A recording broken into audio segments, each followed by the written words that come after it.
ধর্ষকের মৃত্যুর আগে ধর্ষী তাকে মৃত্যুবরণ করতে হয়। এটা হচ্ছে আমাদের সোনার বাংলাদেশ। একজন ধর্ষকের জীবনের মূল্যটা এত বেশি যে তাকে ফাঁসির মঞ্চে দাঁড় করা যাবে না।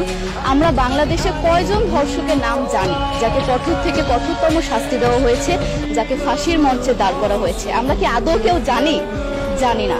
অথচ আমরা কতগুলো যারা ধর্ষিত হয়েছে তাদের নাম জানি। অনেক বড় এই লিস্ট, আসলে অনেক বড়, বলে শেষ করা যাবে না। কুমিল্লার তনু, মাগুরার আসিয়া, 2 দিন আগেও কিশোরগঞ্জে 8ম শ্রেণীর একটি ছাত্রীকে বাসা থেকে তুলে নিয়ে ধর্ষণ করা হচ্ছে। বাবার হাতে মেয়ে ধর্ষিত হচ্ছে, ভাইয়ের হাতে বোন ধর্ষিত হচ্ছে। আমরা আসলে নিরাপত্তা কোথায়? আমার মনে হচ্ছে আমরা যেন আইয়ামে জাহেলিয়া যুগে চলে গিয়েছি। মাঝে মধ্যে মনে হয় এর থেকেও খারাপ সময় আছি আমরা, কারণ ওই যুগে মেয়েরা অ্যাটলিস্ট সম্মান নিয়ে মৃত্যুবরণ করতে পারত। জন্মের পরপর জ্যান্ত মাটিতে পুঁতে দেওয়া হতো, আর আমাদের ধর্ষণ করে নির্মমভাবে তারপর মৃত্যুবরণ করতে হচ্ছে।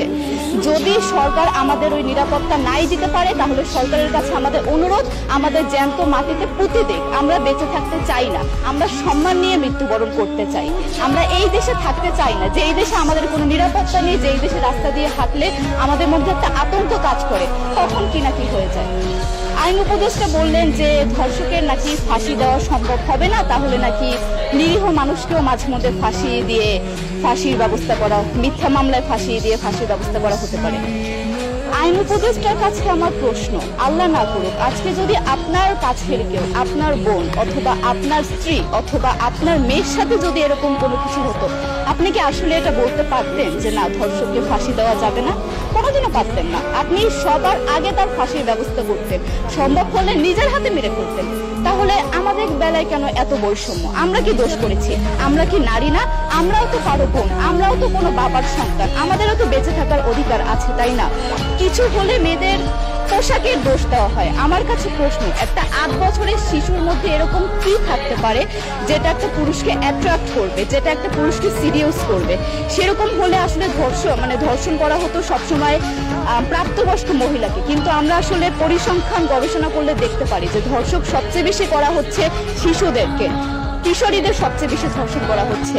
দৃষ্টিভঙ্গি পরিবর্তন করুন, চিন্তা ভাবনা পরিবর্তন করুন, ধর্ষকদের আইনের আওতায় আনুন। যদি আইন উপদেষ্টা অথবা প্রশাসন যদি ধর্ষকদের শাস্তির ব্যবস্থা না করতে পারে, আমাদের হাতে তুলে দেন, আমরা নিজেদের হাতে শাস্তি দিয়ে দিতে পারবো। এই সাহস আমাদের মধ্যে আছে। বেঁচে থাকার জন্য আমাদের যতটা কঠিন হতে হবে, আমরা কঠিন হওয়ার জন্য প্রস্তুত আছি। আমরা ফাঁসি চাই, ধর্ষকদের কঠোর থেকে কঠোরতম শাস্তি চাই।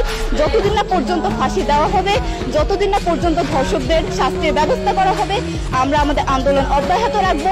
দরকার হলে আমরা শিক্ষা প্রতিষ্ঠান বন্ধ করে দিব, তবুও আমরা থামবো না। এটাই আমাদের দাবি।